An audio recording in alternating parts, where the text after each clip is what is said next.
te quiero hacer una pregunta, Leo. ¿A ti te ha pasado que tienes que tomar alguna decisión importante para tu negocio? Buscas información, la encuentras en alguna institución, o sea, el INE, algún ministerio, Cámara de Comercio, y resulta que todo eso termina estresándote más de lo que te ayuda? Sí, pues, en todos los segmentos te diría que algo encuentro, aunque sea desactualizado, algo encuentro, excepto en el turismo.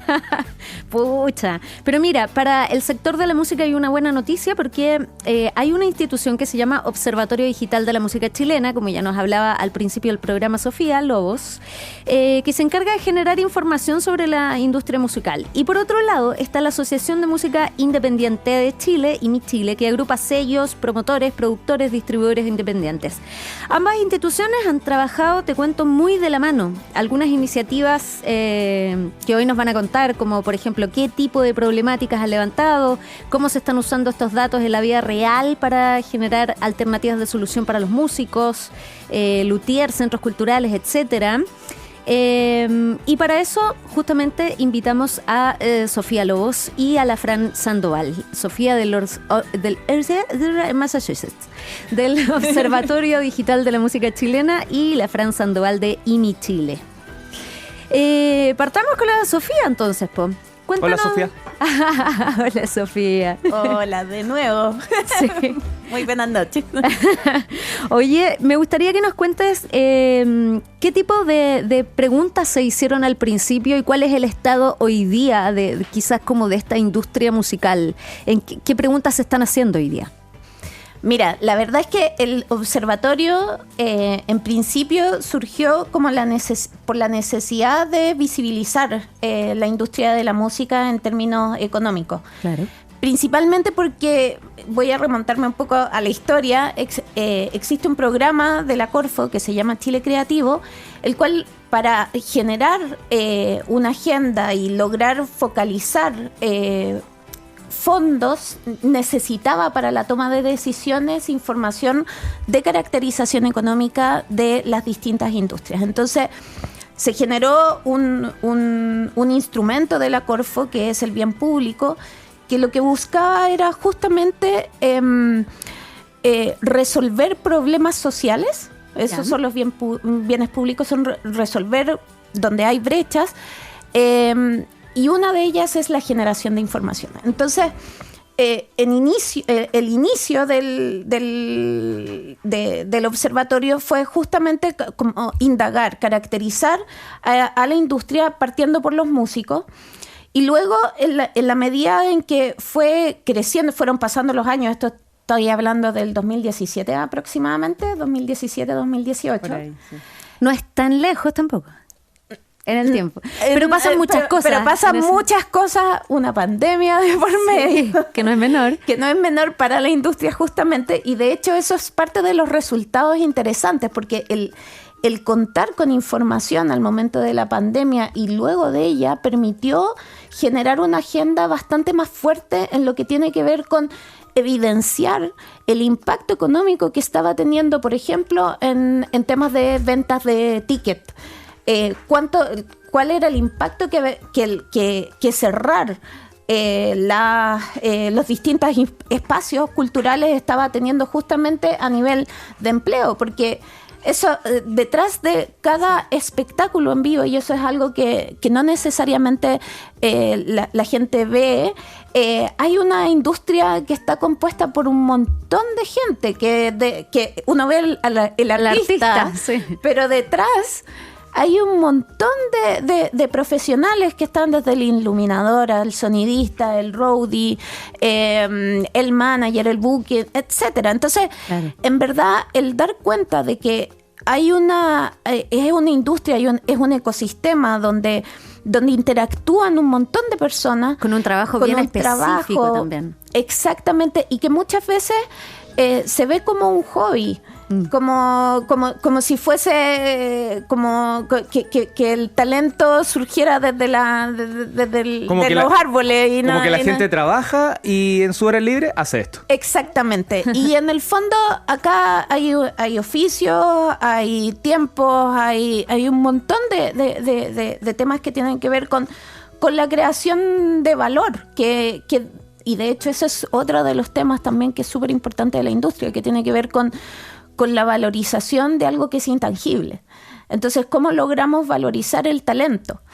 Bueno, me estoy yendo muy por las ramas, pero en estricto rigor el trasfondo es lo que quiero mencionar, que es la necesidad de generar información en sectores que son principalmente asociados a servicios o a bienes intangibles, pensando en derecho a autor, en propiedad intelectual, en que como no son materiales es muy difícil para tomadores de decisión desde la política pública como abordar, claro, tratar de generar datos que permitan dar cuenta de que hay trabajadores, de que hay generación de ingresos, que hay atracción de marca país, que hay posicionamiento, que hay un montón de externalidades que a nivel internacional están súper estudiadas, pero que en Latinoamérica en general y bueno, en Chile en específico se han estado desarrollando. Hay múltiples esfuerzos de muchas personas que han buscado visibilizar esto,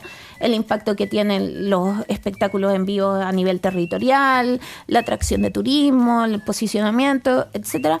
Pero en el fondo se tienen que seguir haciendo esfuerzos de forma de fortalecer tanto la toma de decisiones, y aquí es toma de decisiones de todos los actores, a nivel desde la empresa, de cómo yo genero una estrategia para las audiencias que me escuchan, pero también desde los tomadores de decisión del sector público, por ejemplo, cómo genero instrumentos, o no sé, pues también incluso desde las universidades. Eso. Temazo ese de las universidades. Oye, pero en la vida real, porque lo que tú nos hablas desde tu punto de vista quizás como de economista, tu trabajo anterior en el ministerio y todo, quizás resulta un poco teórico para los emprendedores que hoy día están, no sé, fabricando, ponte tú, amplificadores en su casa, ¿cachai? Y que tienen ganas de vender. Entonces, te pregunto, Fran, porque tú, además de ser presidenta de IMI, eres gerente de la marca sectorial Chile Música. ¿Cómo se traducen estos esfuerzos en la vida real para ese tipo de emprendedores? O sea, por ejemplo, nosotros, antes de tener el observatorio, porque como decía la Sofía, no tiene tantos años, teníamos, cuando empezamos a conversar, porque claro, nosotros venimos desde la música, desde un sector cultural, donde tu primera llegada hacia entidades públicas era a través del Ministerio de Cultura, que te conoce un poco más tu característica y como que se adecuaba un poco mejor a nuestra realidad. Pero nosotros, sobre todo cuando ya tenemos un gremio y estamos apuntando a ir más allá, sobre todo en el caso de la exportación, de la internacionalización, que era algo que nosotros como IMI nos importaba, es uno de nuestros ejes de trabajo, no el único. Otro es el levantamiento de datos, son 4, levantamiento de datos, internacionalización, formación y representatividad.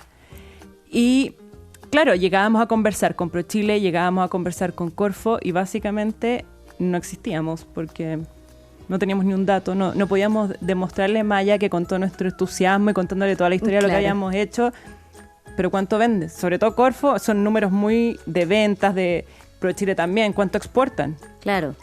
Y no teníamos idea. Yo no tenía idea cuántas giras había hecho ese mismo año en mi empresa, porque en verdad no tenía lo que se llama la cultura de registro, que es tan básico como llevar tus datos propios. Ni siquiera yo, cuando me hicieron esa pregunta, yo me di cuenta que yo no tenía ni siquiera de mi propia empresa. Claro, ahí, contemos, perdón, también que tú eres fundadora de la agencia de Booking y Comunicaciones La Unión. Sí, de La Unión. Entonces, y en ese momento también estábamos trabajo con un disco Río Bueno, trabajaba, y ahora está un poquito más plan B.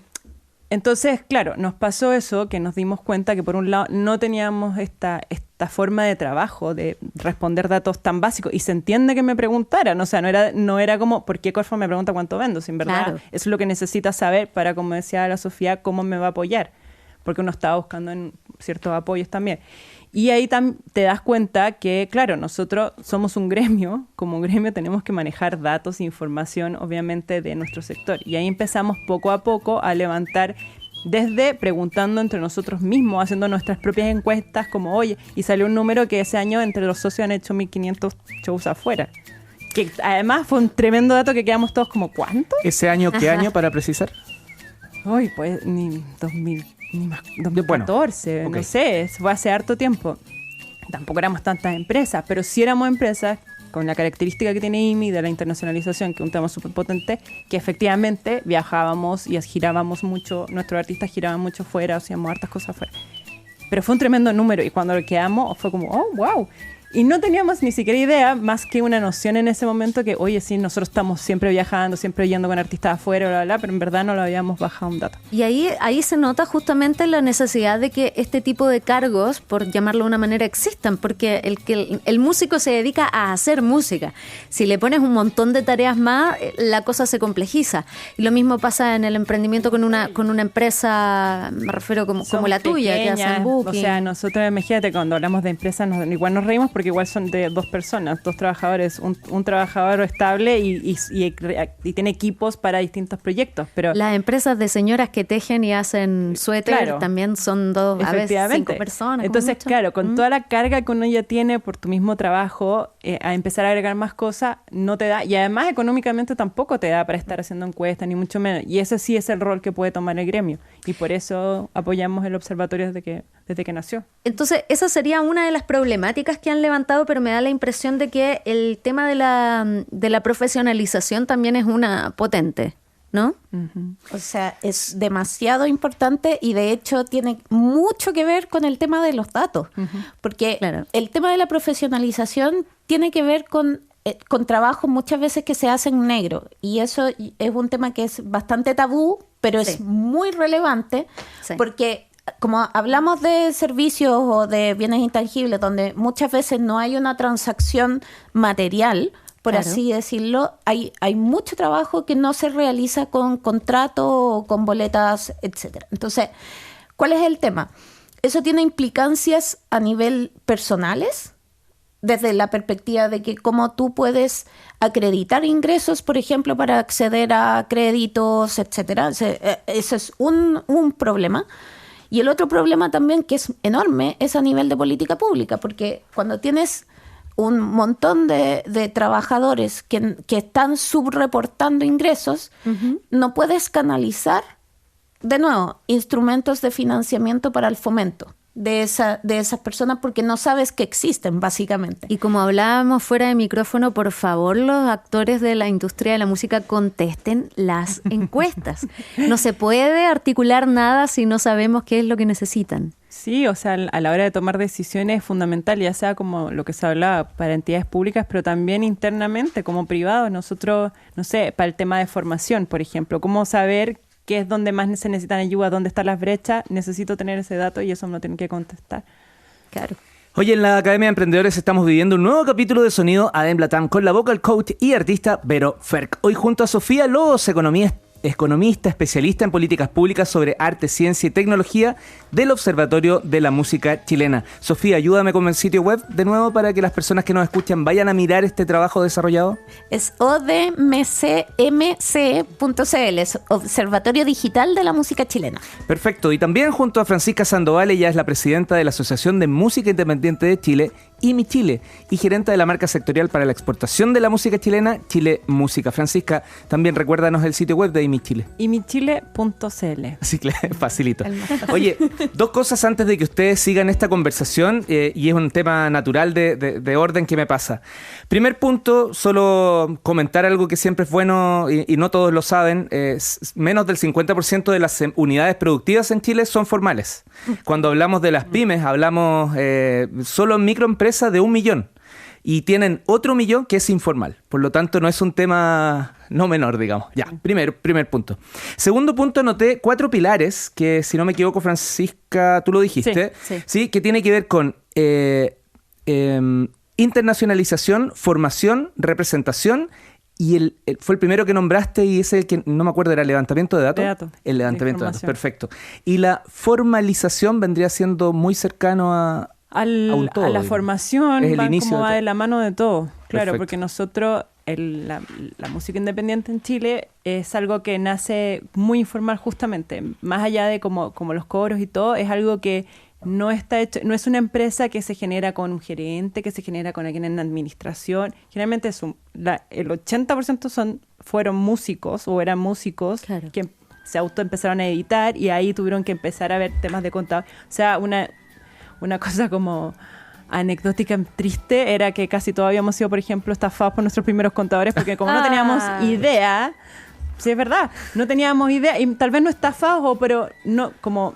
Es otro idioma. No teníamos idea o no entendíamos bien o no sabíamos comunicar bien. Casi todas las primeras empresas que entraron a IMI, todas habían tenido algún problema con servicio de impuesto interno, teniendo un equipo de contadores, bueno, un equipo que también uno tenía otro presupuesto, entonces bueno, pero son cosas de simplemente no saber. Oye, les quiero dejar instalados 2 temas, tú estás liderando, solo quiero agregarlos como elementos de esta conversación. Nomás, Leo. Sí, el primero, entender qué rol juega hoy, porque ustedes hablaron de Corfo, economía, data, ¿dónde queda el Ministerio de Cultura asociado a este punto? ¿Ya? ¿Cómo, digamos, le importa o no le importa, ayuda o no ayuda? Sin ánimo de crítica, simplemente ponerlo en el mapa. ¿Ya? Llegó el momento. Llegó el momento. Y el segundo punto, su visión, o no sé si estamos muy equivocados desde la vereda, yo rayo con el emprendimiento, la innovación, y tomo el mundo de la creatividad, la cultura, no como un arrocito, sino como un elemento súper importante de demostración de creatividad, ¿ya? Dicho eso, cuando hablan de la economía creativa, resuelto en Colombia, por ejemplo, me parece que es la unión perfecta entre data, industria, vínculo con la economía, impacto social y todo eso. Me gustaría también saber como la opinión, incluida tú, Vero, como artista, viviendo desde dentro, esta mirada. Esos son como los 2 temas que quizás se dan en algún momento para desarrollar. ¿Me podría repetir la pregunta? Hola, soy Leo Meyer y estamos partiendo el programa. No, pero ¿lo tomaron, Fran, Sofía, o fue muy enredada la cosa? Gracias. Gracias, Chupete.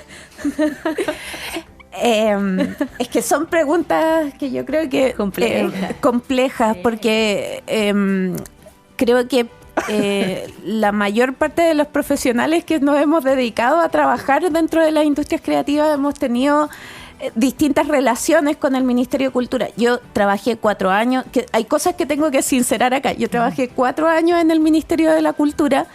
Estuve encargada del diseño e implementación del Plan Nacional de Fomento a la Economía Creativa. Entonces, como que hay arte y parte en la segunda pregunta, sobre todo respecto a cómo considero yo que es la vinculación entre economía creativa y desarrollo. Pero voy a partir con la primera pregunta porque me parece que es bastante relevante el tener en cuenta el rol que tiene el Ministerio para el fomento del sector. Y poniéndolo en números súper sencillo, para que se hagan una idea, el Ministerio en los fondos de la música son aproximadamente 6.000 millones de pesos los que entre 6.000 y 7.000 millones de pesos los que se destinan al fomento de la industria. Ya. Pero es el menor con respecto a otras industrias, claro. ¿Ya? El audiovisual deben ser 11.000, si no estoy mal, el libro deben bordear entre los 8.000 y 9.000 millones de pesos, y el Fondart, que es el que aborda a todas las industrias, son aproximadamente 19.000 millones. Si no estoy mal, pueden ser, las sumas serán 40.000 millones, pero ¿por qué les comento esto? Si no estoy mal, es como el 40% del total del presupuesto que tiene el Ministerio de Cultura se va en fondos. Y esa es la discusión con respecto a cuánto el Ministerio hace a partir de políticas públicas desde decisión de gobierno y cuánto eso se terceriza a nivel de inyección a la producción claro. artística, cultural de forma concursable. Esa es una discusión que es muy importante. Y otra discusión que es muy importante es la participación que tiene con respecto al presupuesto general. Claro. Es un 0,33%. Y que es bastante bajo, sí, si uno lo ve con respecto a otros sectores, pero está en la media con respecto a nivel latinoamericano. Nosotros hicimos un estudio donde recogimos todos los datos, que de hecho lo hicimos para el BID, donde revisamos 14 países y el promedio es 0,34, o sea, estamos absolutamente en línea, pero muy lejos de la aspiración que es el 1% de la UNESCO, y de hecho eso es parte también de los compromisos de gobierno, etcétera. Entonces, a ver, en términos muy generales, el Ministerio de Cultura es el que más recursos inyecta para la creación y el fomento a la industria. ¿Es suficiente? Me parece que no. Claro.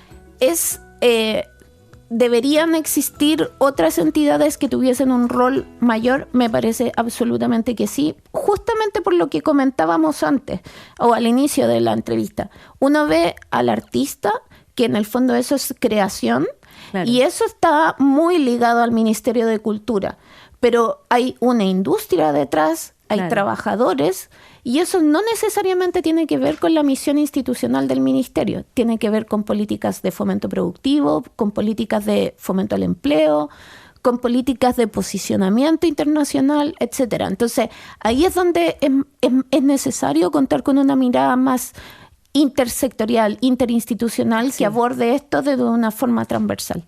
Claro. Yo desde mi lado, como artista, te puedo decir que quizás la respuesta va por el lado de que para uno poder hacer arte, muchas veces no solamente están los fondos concursables que en realidad no alcanzan, ¿me entiendes? Y uno es muy usual que como artista te tengas que meter la mano al bolsillo del presupuesto familiar, en el fondo. Ahora, hay un montón de cosas de factores que la audiencia sin quererlo evalúa. Tú vas a ver un show y dices, este gallo es bueno y este no. Y en una de esas son igual de buenos. Lo que pasa es que hay uno que tiene una maquinaria detrás, que tiene un show de luces, que tiene, no sé, el vestuario, que tiene bailarines, que tiene, no sé, 40, 60 músicos arriba del escenario, y todo eso es presupuesto. Entonces, el músico que está empezando y que no tiene el presupuesto para poder bancar todo eso, y además de poder bancar todo eso, tienes que hacer prensa, tienes que hacer un montón de otras gestiones para hacer que la audiencia sepa que tú vas a tocar en tal o cual lado y que además esté dispuesta a pagar eso.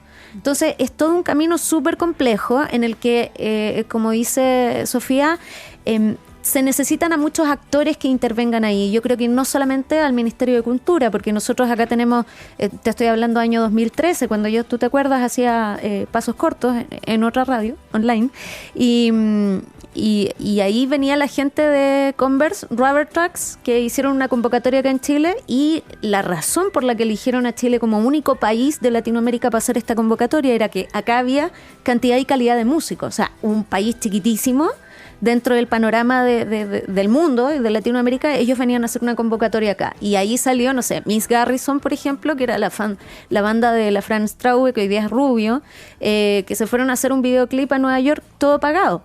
Increíble, pero y súper bien por ellos, ¿me entiendes? Pero se necesitan que hayan más actores que generen vínculos, que generen más oportunidades de ese tipo.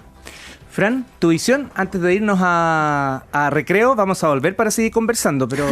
Es que está buena la conversa. Sí, pues del ministerio, bueno, del lado artista, o sea, bueno, partamos de la base que efectivamente falta mucho presupuesto. Yo creo que están todas las ganas de hacer más cosas, pero es poco lo que se puede hacer con el presupuesto que tiene, porque claro, se dicen 7.000 millones, que es un montón, pero en la práctica se divide en varios fondos de 5 millones, 7 millones, que sí, son para acciones o actividades o proyectos que valen mucho más que eso en la realidad.